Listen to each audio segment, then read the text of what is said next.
सही है बेटे। अब नेक्स्ट कम्युनिटी है, इसको कहते हैं जीरो सीरी। नेक्स्ट कम्युनिटी है, इसको कहते हैं जीरो सीरी। अगर जीरो सीरी जो है वो पत्थरों पे डेवलप हो, रॉक्स पे डेवलप हो, उसको कहते हैं लिथो सीरी। और अगर मिट्टी पे, सैंड पे डेवलप हो तो उसको कहते हैं सेमो सीरी। सेमो सीरी। तो आप यूं कह सकते हैं जीरो सीरी दो तरह की है, on rocks litho lithosere and on sand psammosere. Xerosere के मायने होते हैं कि ऐसी कम्युनिटी जो डेवलप हो रही है ऐसी जगह पे जहां पानी ना होने के बराबर है और ऑर्गेनिक मैटर भी ना होने के बराबर है। कुछ मिनरल्स पाए जाते हैं। इसकी स्टेजेस क्या हैं? आप, पहली स्टेज है क्रस्टोसी लिचिन स्टेज। किसी पत्थर पे या जमीन पे जहां पे मॉइस्चर नहीं है, जहां ऑर्गेनिक मैटर नहीं है, वहां पे कोई लिचिन्स डेवलप हुए। आपको मालूम है लिचिन्स क्या होते हैं? सिम्बियोटिक एसोसिएशन होता है एल्गा फंजाई का।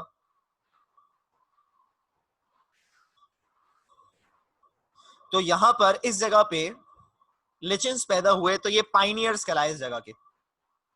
ये एक्सट्रीम टेम्परेचर पे भी सरवाइव कर जाते हैं और इनकी एबिलिटी होती है कि वो एसिड प्रोड्यूस करते हैं, जो एसिड इनमें से निकल के जब पत्थरों पे गिरता है या बड़े बड़े मिट्टी के पार्टिकल्स पे गिरता है तो इस एसिड के गिरने की वजह से वो पत्थर टूट जाते हैं स्मॉलर पार्टिकल्स के अंदर।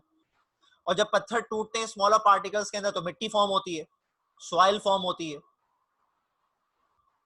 तो इनकी वजह से मिट्टी बनना शुरू हुई अब उस जगह, पत्थरों के टूटने की वजह से जो एसिड इन्होंने प्रोड्यूस किया। और जो लिचन्स यहाँ पे थे उनके नाम क्या थे? राइजोकार्पन, राइनोडियन, लीकानोरा, ये थे। ये तो पहली स्टेज हुई। अब दूसरी स्टेज फॉलियोस फ्रक्टोइस लिचिन स्टेज। ये जो फॉलियोस और फ्रक्टोइस है ये दोनों लिचिन्स की टाइप्स हैं बेटे। फॉलियोस के अंदर एल्गा और फंजाई का एसोसिएशन होता है। फॉलियोस में एल्गा और फंजाई का एसोसिएशन होता है। और फ्रक्टियोस के अंदर साइनोबैक्टीरिया और फंजाई का एसोसिएशन होता है। फ्रक्टियोस में साइनोबैक्टीरिया और फंजाई का एसोसिएशन होता है, आपस में एक दूसरे को फायदा पहुंचाने के लिए सिम्बियोटिक एसोसिएशन है। इस स्टेज में, सेकेंड स्टेज में, इससे पहले वाली स्टेज के जानदार मर गए। तो जब वो मरे तो उनके न्यूट्रिएंट, उनके आइंस, उनके मिनरल सब के सब डीके हुए जमीन में, उस जमीन में शामिल होना शुरू हुए। इस स्टेज में जो लिचेंस पैदा हुए उनके बड़े बड़े साइज के पत्ते थे, वो एब्जॉर्ब कर सकते थे मॉइस्चर और उनको अपने पास रख सकते थे हवा से। ये मिट्टी को भी ग्रिप कर रहे थे और इन्होंने जो सबस्ट्रेट था जहां पे ये पैदा हुए, जिस जगह पे, उसको और पहले से ज्यादा रिच बनाना शुरू किया न्यूट्रिएंट और मिनरल्स को ऐड करके। तो अल्टीमेटली एक लेयर बन गई सॉइल की पत्थरों के ऊपर। इनकी जो एग्जांपल्स हैं वो पेस्मीलिया है, डर्मेटोकार्पून है। और जो एनिमल्स पैदा हुए यहां पर वो माइट्स, आंट्स और स्पाइडर्स वगैरह, पत्थरों की चट्टानों की दरारों के अंदर।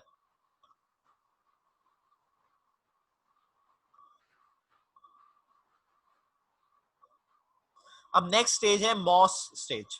मॉस किसको कहते हैं? काई को कहते हैं ना। मॉस प्लांट्स पढ़े थे आपने चैप्टर नंबर 9 में, फर्स्ट ईयर में। इस स्टेज में इनसे पहले वाले स्टेज के जानदार मर गए, उनके नरिशमेंट, उनके न्यूट्रिएंट्स, मिनरल वगैरह उस जगह पे ऐड हुए, मिट्टी और ज्यादा, मिट्टी का लेवल और ज्यादा बढ़ना शुरू हुआ। थिन सॉइल लेयर जो है वो फेवर करती है ग्रोथ ऑफ मॉसेस को। मतलब अगर पतली लेयर होगी सॉइल की तो वहां पे मॉसेस के डेवलप होने के चांसेस ज्यादा होते हैं और जिनको बहुत ही कम पानी रिक्वायर्ड होता है। और ज्यादा जब लिचेंस मरे तो सॉइल, मैंने जैसे कहा, रिच हो गई न्यूट्रिएंट्स को लेकर। अब जो यहाँ पे प्लांट्स डेवलप हुए हैं उनका नाम है पॉलीट्रिचम, ग्रीमिया, सेलेजेनेला। और एनिमल्स जो डेवलप हुए वो माइट्स और स्पाइडर्स से, उनके नंबर्स बढ़ना शुरू हुए बहुत तेजी से। फिर चौथी स्टेज है हर्ब स्टेज। हर्ब किसको कहते हैं? जड़ी बूटियों को कहते हैं। इस स्टेज में इनसे पहले वाली स्टेज के जानदार मर गए सारे, और नरिशमेंट और न्यूट्रिएंट ऐड हो गए उस जगह पे, मिट्टी का लेवल और पहले से ज्यादा बढ़ा, वहां पे पानी का लेवल भी और ऐड होना शुरू हुआ। यहाँ पे जो डेवलप हुए वो एनुअल हर्ब्स और पेरिनियल हर्ब्स डेवलप हुए। एनुअल हर्ब्स वो होते हैं जो साल के साल डेवलप होते हैं, फॉर्म होते हैं, और पेरिनियल हर्ब जो हर साल, पेरिनियल हर्ब जो होते हैं ये फ्रीक्वेंटली डेवलप होते हैं। अच्छा, मैंने कहा बेटे हर्ब स्टेज जो है इसमें हर्ब्स डेवलप होंगे, और हर्ब्स दो तरह के होंगे, एनुअल और पेरिनियल। अभी जो एनुअल हर्ब्स हैं और पेरिनियल हर्ब्स हैं, एनुअल और पेरिनियल से मुराद क्या है? एनुअल हर्ब्स वो होते हैं जो एक साल में डेवलप होते हैं और फिर मर जाते हैं, मतलब अपनी लाइफ साइकिल कंप्लीट कर लेते हैं एक साल में।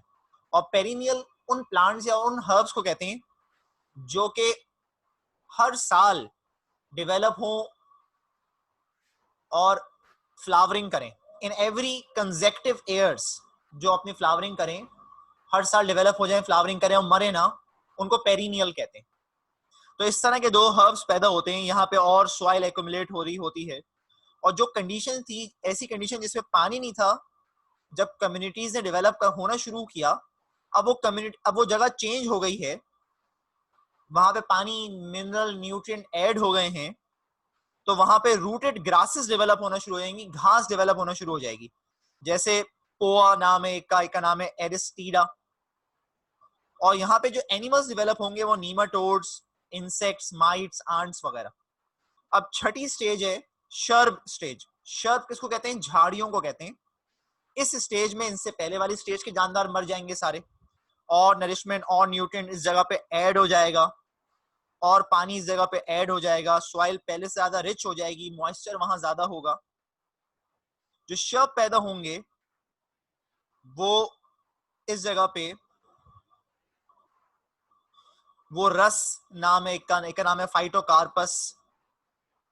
लार्ज क्वांटिटी जो है फौना की वो भी डेवलप होगी यहाँ पे, जैसे कि एनिमल्स डेवलप होंगे, जैसे स्लग्स और snails, millipede, centipede, salamander, frog, reptile, birds, mammals जैसे श्रियू, स्क्वेरल, फॉक्सेस, ये सारे जानवर एकदम से यहाँ डेवलप होना शुरू हो जाएंगे और इनकी कम्युनिटीज डेवलप होना शुरू होंगी। अब आखिरी बात, क्लाइमेक्स स्टेज। इतने ज्यादा एक्यूमुलेशन ऑफ सॉइल और ह्यूमस से ग्रोथ फेवर हुई, और जो जीरो फाइटिक ट्रीज थे वो उन्होंने कन्वर्ट कराया क्लाइमेट को मीजोफाइटिक फॉर्म में। मतलब ऐसी जगह जो इस काबिल नहीं थी जहां पे जानवर रह सके, पानी नहीं था, अब वो ऐसी जगह में कन्वर्ट हो गई कि जमीन में पानी आ गया। तो जब जमीन में पानी होता है तो हम उसको क्या कहते हैं? मीजोसीरी या मीजोफाइटिक कंडीशन। तो जो फाइनल पॉपुलेशन डेवलप हुई यहाँ पे, वो अपने से पहले वाली पॉपुलेशन से देखो कैसी हो चुकी है, मुख्तलिफ। जो जगह, ये जो कम्युनिटी डेवलप हुई, क्लाइमेक्स स्टेज जो है इसमें जो कम्युनिटी डेवलप हुई है वो, उसको हम कहते हैं क्लाइमेक्स कम्युनिटी। इसमें इस जगह जो कम्युनिटी डेवलप हुई अब, उसको हम बेटे कहते हैं क्लाइमेक्स कम्युनिटी। जो एक जगह और दूसरी जगह अगर एक साथ डेवलप हो रही हैं, बहुत सारी कम्युनिटीज दोनों जीरो सीरी की ही हैं, तो एक जगह पे किसी और तरह से डेवलपमेंट होगी, एक जगह पे किसी और तरह से डेवलपमेंट होगी, उस जगह कोई और जानदार होंगे, इस जगह कोई और जानदार होंगे। यानी कि क्लाइमेक्स कम्युनिटी जो है वो अलग अलग जीरो सीरी की भी डिफरेंट हो सकती हैं। तो बेटे यहां तक बात थी सारी जीरो सीरी को लेकर।